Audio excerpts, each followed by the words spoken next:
अस्सलाम वालेकुम, आप देख रहे हैं उर्दू पॉइंट। मेरा नाम दानिश हुसैन। IMF क्या है? पाकिस्तान जैसे माशी बहरान का शिकार ममालिक की मदद कैसे करता है? कर्ज क्यों देता है? ये पैसे कहां से लेता है? IMF के पास इस वक्त कितने पैसे हैं और पाकिस्तान के कौन कौन से अदवार में IMF के कितने प्रोग्राम्स में हिस्सा लिया, सबसे ज़्यादा किस दौर में IMF के प्रोग्राम्स शामिल हैं, तो इन सारी बातों पर रोशनी डालेंगे। लेकिन सबसे पहले चले आपका ये तजस्सुस दूर के चलते हैं कि IMF के पास कितने पैसे हैं। तो BBC की रिपोर्ट के मुताबिक IMF के पास इस वक्त $1 ट्रिलियन हैं। अब आ जाते हैं हम इस बात पे कि IMF है क्या, ये बना कैसे था। तो 1944 में IMF माज़ वजूद में आया था। ये एक आलमी इदारा है। आपको याद होगा कि सेकेंड वर्ल्ड वॉर जो कि 1939 से 1945 यानी कि 1939 से 1945 तक जारी रही थी, और इसी दौरान बड़ी आलमी मईशतें उस वक्त की जो थीं, जो बड़ी मुश्किलात का शिकार हो चुकी थी आलमी जंग की वजह से, वो इकट्ठी हुई। अमेरिका में बैठे बरतानिया, अमेरिका, सोवियत यूनियन जो अब रशिया है और वो मुख्तलिफ हिस्सों में टूट चुका है, उस वक्त सोवियत यूनियन था।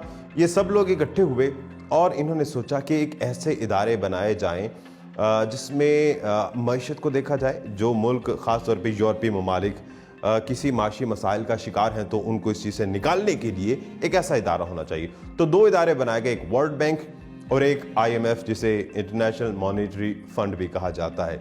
तो दरअसल इसका काम था कि ये उन ममालिक की माली मावनत करेगा। उसके बाद बहुत से और ममालिक भी इसमें शामिल हुए। अभी जो है 190 ममालिक IMF का हिस्सा बन चुके हैं।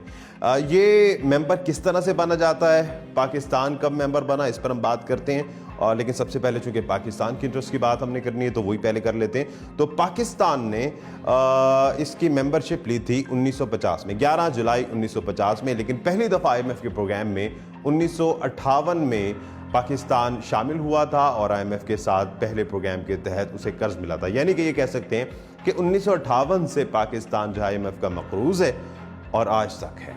1958 में पहले प्रोग्राम के तहत पाकिस्तान को $2.5 अरब मिले थे। अब तक पाकिस्तान 23 प्रोग्राम्स में शामिल हो चुका है। सबसे पहले जो है हम बात करते हैं सदर अयूब की, तो उन्होंने अपने दौर में 3 प्रोग्राम्स में हिस्सा लिया था IMF के, यानी कि 3 प्रोग्राम्स के तहत पाकिस्तान को कर्ज मिला था। सदर अयूब के बाद आ जाते हैं जुल्फ़िकार अली भुट्टो के दौर में। तो जुल्फ़िकार अली भुट्टो के दौर में 4 IMF प्रोग्राम्स हुए थे, यानी कि 4 दफ़ा IMF से पाकिस्तान ने कर्ज लिया था। जुल्फ़िकार अली भुट्टो के बाद जनरल ज़िया जो हैं वो इक़्तिदार में आते हैं और जनरल ज़िया के दौर में 2 प्रोग्राम्स में पाकिस्तान ने हिस्सा लिया था। उसके बाद बेनज़ीर भुट्टो शहीद का दौर शुरू होता है और उनके दौर में 2 दफ़ा पाकिस्तान IMF के पास जाता है। उसके बाद नवाज शरीफ आते हैं, नवाज शरीफ 1 दफ़ा IMF के पास जाते हैं। नवाज शरीफ के बाद दोबारा से बेनज़ीर भुट्टो पाकिस्तान की दूसरी दफ़ा की वज़ीर आज़म बनती हैं और उनके दौर में 3 दफ़ा IMF से कर्ज लिया जाता है। जब दोबारा नवाज शरीफ वज़ीर आज़म बनते हैं तो उनके दौर में 2 दफ़ा जो है पाकिस्तान IMF के पास जाता है, इनके 2 प्रोग्राम्स में हिस्सा लेता है। और उसके बाद मुशर्रफ दौर शुरू हो जाता है।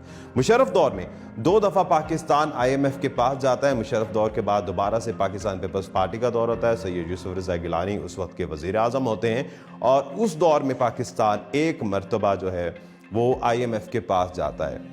उसके बाद दोबारा से नवाज शरीफ का दौर शुरू होता है, तीसरी दफ़ा वज़ीर आज़म बनते हैं। PMLN की हुकूमत में 1 दफ़ा और फिर PTI की हुकूमत में 2018 में 1 दफ़ा पाकिस्तान इस प्रोग्राम में शामिल होता है।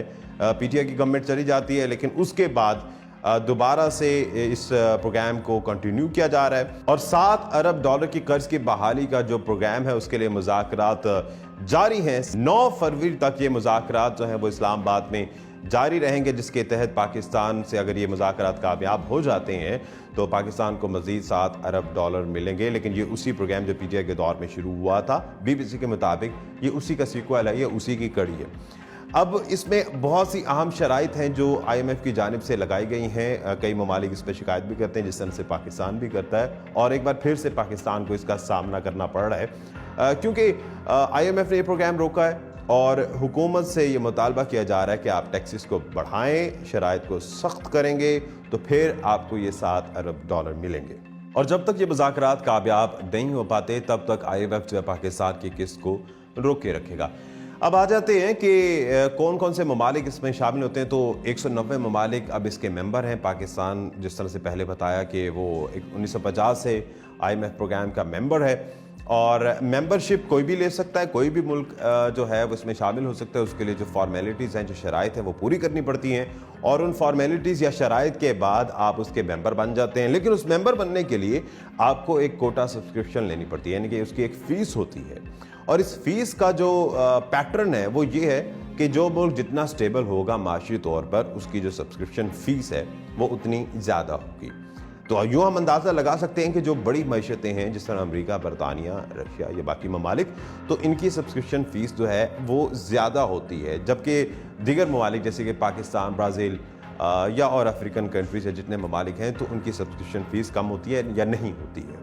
یہی وجہ ہے کہ ہم نے یہ دیکھا ہے کہ آئی ایم ایف جو ہے وہ ایک عالمی ادارہ ہے, لیکن اس پہ جو اثر و رسوخ ہے وہ ہم دیکھتے ہیں کہ بڑی معاشی طاقتیں جو ہیں اس کا بہت زیادہ ہوتا ہے. اس کی وجہ کیا ہوتی ہے؟ اس کی وجہ یہی ہوتی ہے کہ ان کا اس میں کنٹریبیوشن زیادہ ہوتا ہے, یا ان کی سبسکرپشن فیس جو ہے وہ زیادہ ہوتی ہے. یہ جو $1 ٹریلین کا فگر میں نے آپ کو پہلے بتایا, جس طرح سے بی بی سی نے بھی کوٹ کیا ہے, یہ دراصل ان سبسکرپشن فیس سے ہی جمع کیے گئے ہوتے ہیں. یعنی کہ $1 ٹریلین اس سبسکرپشن فیس سے آئے ہیں جو دیگر معاشی اسٹیبل ملک جو ہیں ان کی طرف سے جمع کرائے جاتے ہیں, اور وہ جو سارا پیسہ ہے آئی ایم ایف پھر انہیں وہ دوسرے ممالک کو بانٹتا ہے, قرض کی صورت میں دیتا ہے, قلیل مدتی یا طویل مدتی, ان ممالک کو جن کے معاشی حالات جو ہیں وہ ٹھیک نہیں ہوتے. آئی ایم ایف صرف قرض نہیں دیتا بلکہ 3 بڑے اہم کام کرتا ہے. پہلے نمبر پر ہے کہ معاشی معاملات کی ٹریکنگ کرتا ہے. جس طرح سے اگر ہم مثال دیں تو بریگزٹ میں یورپی یونین اور باقی ساری چیزیں جو ہے اس کے ٹوٹنے کا خطرہ تھا, جس طرح سے برطانیہ علیحدہ ہوا, تو ایسے میں معاشی معاملات کو دیکھنا بھی آئی ایم ایف کا کام ہے. دوسرا کام یہ ہے کہ رکن ممالک کو تجاویز دیتا ہے کہ آپ اپنی معیشت کو کس طرح سے بہتر بنا سکتے ہیں, اس کو گرو کس طرح سے کر سکتے ہیں. اور تیسرا کام ہے جو معیشتیں بحران کا شکار ہیں انہیں قرض دینا. آئی ایم ایف کی تاریخ میں سب سے زیادہ جو قرض اپروو ہوا ہے وہ ارجنٹائن کا ہوا تھا 2018 میں, اور 2018 میں ارجنٹائن کو $57 ارب قرض ملا تھا. یاد رہے کہ پاکستان اس وقت صرف $7 ارب کی تگ و دو کر رہا ہے, اور اس میں بھی ابھی تک کامیاب نہیں ہوا, اور 7 ارب اور 57 ارب میں بہت فرق ہے. اب دوسری مثال لے لیجئے, 2002 میں برازیل دیوالیہ ہونے والا تھا. جس طرح سے ابھی پاکستان کے بھی اس پروگرام سے پہلے صورتحال بڑی خراب تھی, اس سے بھی زیادہ خراب صورتحال اس وقت برازیل کی تھی, اور وہ دیوالیہ ہونے کے دہانے پر تھا. آخری آپشن تھا آئی ایم ایف. وہ آئی ایم ایف کے پاس جاتا ہے, قرض لیتا ہے, اپنی اکانومی کو سٹیبل کرتا ہے, اور یہ بڑی خوش قسمتی ہے کہ 2021 میں آئی ایم ایف پروگرام سے برازیل نکل چکا ہے. اس نے آئی ایم ایف کا سارا قرض ادا کر دیا ہے, لیکن پاکستان 1958 سے اس تگ و دو میں ہے. ابھی 2023 آ چکا ہے, آج بھی پاکستان اس قرض سے, اس فریز سے نکل نہیں پایا, اور ابھی مستقبل قریب میں کوئی چانسز دکھائی بھی نہیں دے رہے. اب آخر میں بات کرتے ہیں کہ اتنے بڑے ادارے کو آخر چلاتا کون ہے. تو اس کے لیے ایک ہوتے ہیں مینیجنگ ڈائریکٹر. ہوتی ہیں کہ لفظ اس لیے استعمال کیا ہے کیونکہ ابھی جو ہے وہ خاتون ہیں, اس سے پہلے بھی خاتون تھی. ابھی جو ایم ڈی ہیں آئی ایم ایف کی وہ ہیں کرسٹالینا جارجیا, جو کہ اس سے پہلے ورلڈ بینک میں تھیں اور ورلڈ بینک میں چیف ایگزیکٹو کے طور پر کام کر رہی تھیں. اب وہ آئی ایم ایف کی مینیجنگ ڈائریکٹر ہیں. اور کرسٹالینا جارجیا سے پہلے کرسٹینا لیگارڈ جو ہیں وہ آئی ایم ایف کی مینیجنگ ڈائریکٹر تھی. دانش حسین کو اجازت دیجیے, اللہ نگہبان.